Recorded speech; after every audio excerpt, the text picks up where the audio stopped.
To doctor Michael's music therapy channel. இன்றைய பதிவிலையும் what to elderly people remember அப்படின்ற தலைப்பில் சில செய்திகளை பகிர்ந்துக்கலாம். சென்ற பதிவோட தொடர்ச்சியாகவே இது இருக்கட்டும். அந்த அடிப்படையில் நேற்று சென்ற பதிவில் என்ன சொன்னோம்? இன்ஃபான்டில் அம்னீஷியா, ரெமினிசன்ஸ் பம்ப்பு, அப்புறம் ரிட்டன்ஷன் மெமரிஸு, அதை பற்றியெல்லாம் பேசணும். அந்த இன்ஃபான்டில் அம்னீஷியான்றது சில நேரத்தில் ஒரு 30 வயசில் இருக்கிறவங்களுக்கு கூட தன்னுடைய 3 அல்லது 4 வயதுல தான் என்ன செய்தோம்னு கேட்கும்போது அவங்களால நினைவில் கொண்டு வரதுக்கு வாய்ப்பு இல்லை. அதை நினைவில் இருக்கலை அப்படின்னே சொல்லிடுவாங்க. அதெல்லாம் மறந்துட்டு அப்படின்னுவாங்க.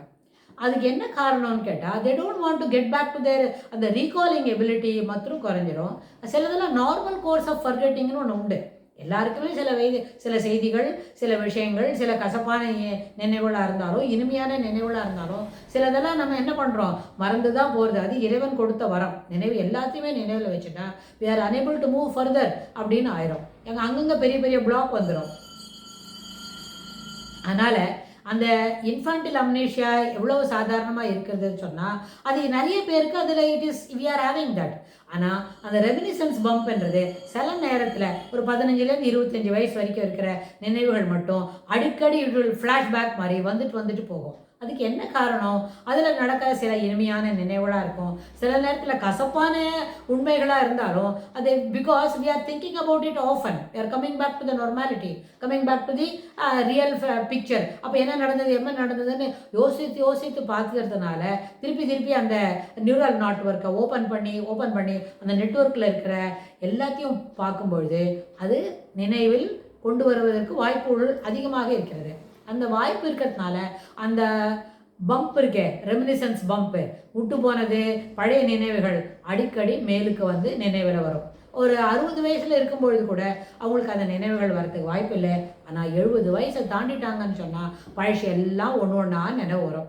அது பம்ப் தான், சீக்வன்ஸாக கூட இருக்காது சில நேரத்தில். அதே சமயத்தில் ரிட்டன்ஷன் ஆஃப் மெமரிஸ்ன்னு வரும்போது நிறைய நினைவுகளை நம்ம வெளியில் வச்சுருக்கிறோம்.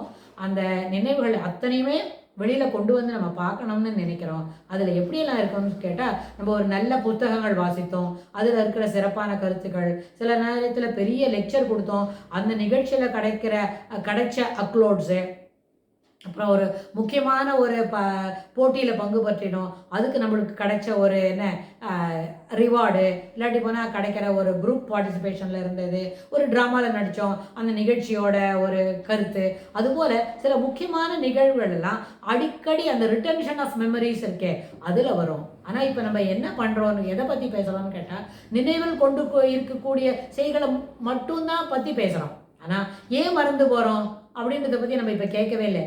ஏன் மறந்து போகிறோம்? ஒய் டு வி ஃபர்கெட் அப்படின்னா, it is a normal course of forgetting will happen. எத்தனை நியூரல் நெட்வொர்க்கில், நியூரல் நாட்டில் ஒரு போட்டு நம்ம தொகுத்து வச்சுருந்தா கூட சில நியூரல் நாட்ஸ் என்ன பண்ணும், டிகே த்ரூ டிசீஸ் போல் உபயோகப்படுத்தவே இல்லைன்னு சொன்னால் அது மறந்தே தான் போகும். அதனால் அது இறைவன் கொடுத்த ஒரு வரம் என்றதுனால தான் அது மறந்து போகிறது சாதாரண விஷயம்தான்.